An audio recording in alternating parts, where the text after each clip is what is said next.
Hey everyone, and welcome back to The Screeny. Acting is a tricky business, but to get to the top of the entertainment industry, you need spades and spades of actual talent.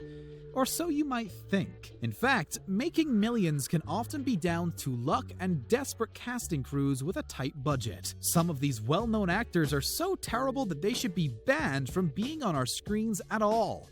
And yet, they continue to appear. Join us as we take a look at the 10 worst actors in the history of movies.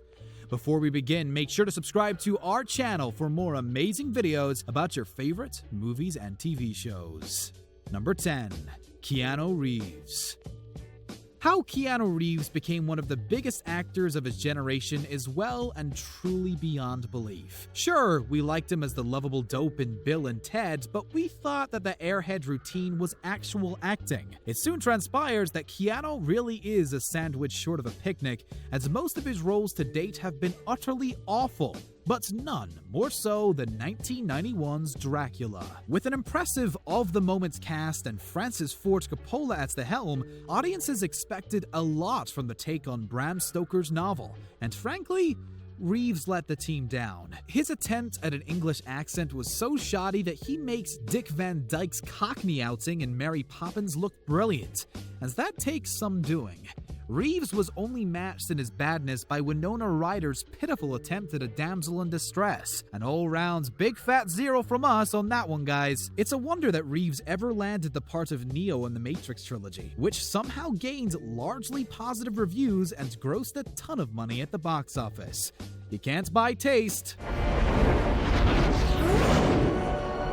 I used to wonder how those little guys, like me right there, how I got into the TV, how they were talking like you know? And I tried to figure out ways of getting inside that TV set. So that was the first time I really wanted to be an actor, I think. Number 9. Nicolas Cage. These days, Nick Cage only enjoys success as a meme, but back in the 90s and 00s, he was still a cinema staple. Cage is one of those actors that really only seems to play himself in all of his movies, and it never really comes across well. In 2000, Cage starred alongside Angelina Jolie as Memphis Reigns, a retired car thief with a stupid name that's lured back into the game to try and save his wayward brother from a grisly fate. The movie is pretty awful as far as heist movie goes, with a love story thrown in for good measure. It's tacky, cheesy, big budget, and frankly, a waste of everyone's time and money. The famous critic Roger Ebert gave the movie a measly 2 stars and said it was only good for a couple of one-liners before moviegoers are regurgitating by the theater. He's not wrong. Nick's other exploits all seem to center on fairly similar plots, like Face Off and Con Air. I mean, he's clearly doing something right as he's worth millions of dollars, but if you ask us, he's overrated by a mile. Number 8. Quentin Tarantino. There's a reason why directors often stay behind the camera and don't get in front of it. Tarantino has written and directed some of the best movies known to man, so we can't knock him for his creative talent. Without him, we would have never had Kill Bill or Django Unchained. But the filmmaker does have a habit of giving himself bit parts that leave a bitter taste in your mouth. When he turned up in Pulp Fiction, the part was badly played and irritating, but he wasn't as widely known then as he is today. Fast forward a couple of decades and he's now a recognizable Hollywood face, as famous as Steven Spielberg or James Cameron. With that being said, his appearance in Django Unchained was unnecessary and distracting, adding literally nothing to the movie at all, and if anything, devaluing it.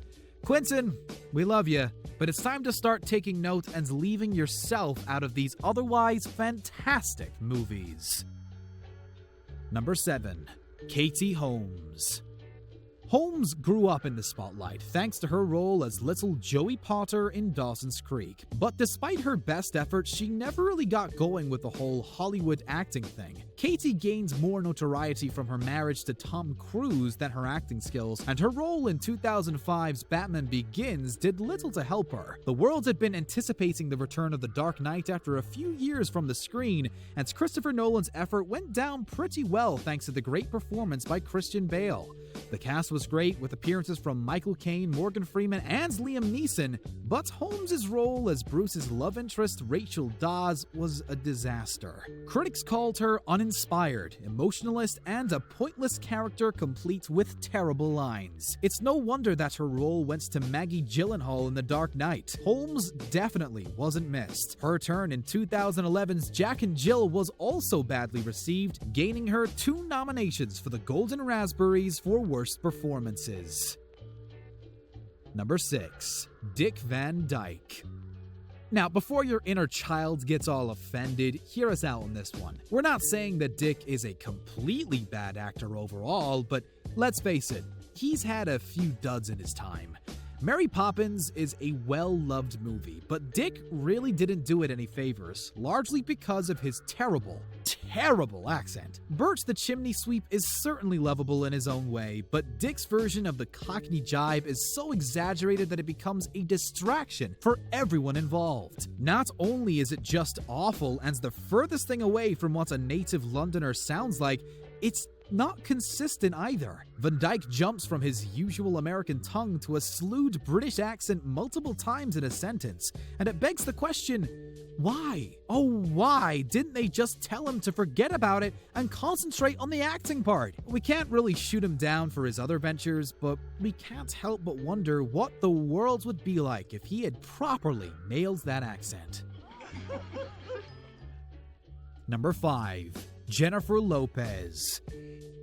J-Lo is often hailed as a triple threat, a dancer, a singer, and an actress. But when it comes to the latter, we have to disagree. Lopez has starred in some really terrible films, most of which are designed only to capitalize on the success she already has. Sure, she can sing and bust some moves on stage, but when it comes to holding her own on screen, we wish she just would have left it to the pros. When she starred in Jiggly opposite her then-lover Ben Affleck, the world was served up one of the worst movies to ever have existed. Famed critics said it was by far one of the worst films they have ever sat through, thanks to J-Lo's performance. It's not a one-time thing either, lest we forget the travesty that was Made in Manhattan or The Wedding Planner, both hardly known for their great substance and performances. Jen's latest movie offerings come in the form of second act, and honestly, it's exactly the same as all of her other acting work. Downtrodden girl finds success in an unexpected way. Boring. In the words of Ariana Grande, thank you. Next.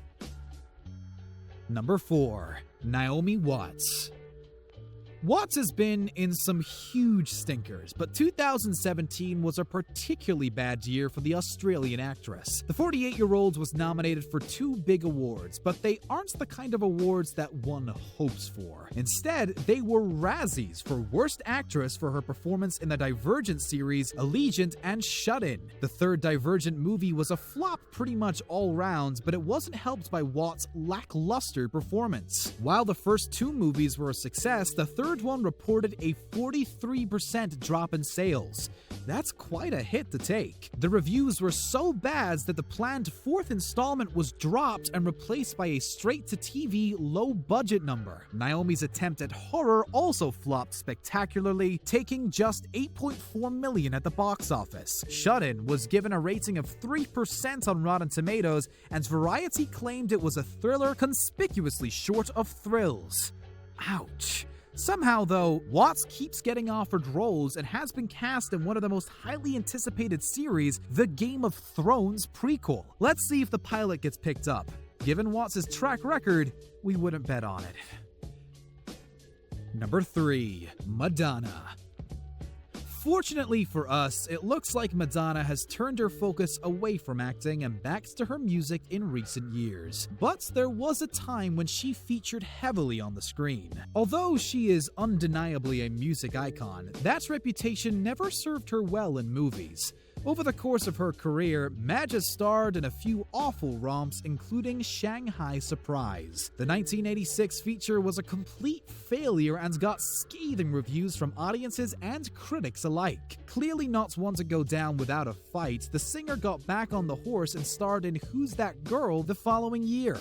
although Warner Bros. Were incredibly reluctant to cast her. The producers weren't convinced either, but after much whining and dining, they gave in, and they came to regret it. Of course, the movie tanked, just taking in $2.5 million in its first week. Critics were so irked by it that they called it one of the worst movies ever released. Madge did make some money from the movie's soundtrack, however, so maybe it was a success to her.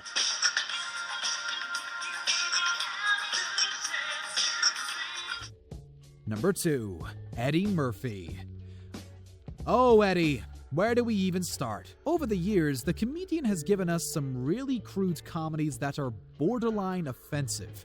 There's The Nutty Professor, Big Mama's House, and the terribly bad Norbit. A large majority of Murphy movies end up with him in drag playing a fat person, and it's never well received. Kids might have thought it was wacky in a lame kind of way, but when it comes to giving up the acting goods, Murphy always falls short. His only redemption was that he was nominated for an Oscar for his part in Dreamgirls, so we know that Eddie is capable of greatness if only he'd leave the tacky slapstick routines at home. Oh, and lest we forget that he voices Donkey in Shrek. We can't really argue with that performance, but as for the majority of his work, it's a no from us. Realize what, if you want to be in a movie, how you have to be ready for it. You can't just go in and do it and get it over with the act. Number 1. Lindsay Lohan. When she was a child actor, Lohan gave passable performances that no one could really quibble with. Because she was a child, she didn't know any better. Then, as she grew older, it was soon clear that little Lindsay couldn't act for toffee. Teen movie after teen movie kept Lohan's bank balance looking healthy, but didn't really put her in good stead for the rest of her career. After she went off the rails in her late teens and 20s, it looked like Lindsay's career was well and truly over for good. In fact, it still looks that way. She's the proud winner of 2 Razzies, and if she ever stars in anything else, then they probably won't be the last. Let's hope she has some more room on her shelf for some more of those bad boys. Thank you very much for watching today's video. Make sure to subscribe to our channel for more amazing content, and don't forget to check out one of the other 2 videos on your screen.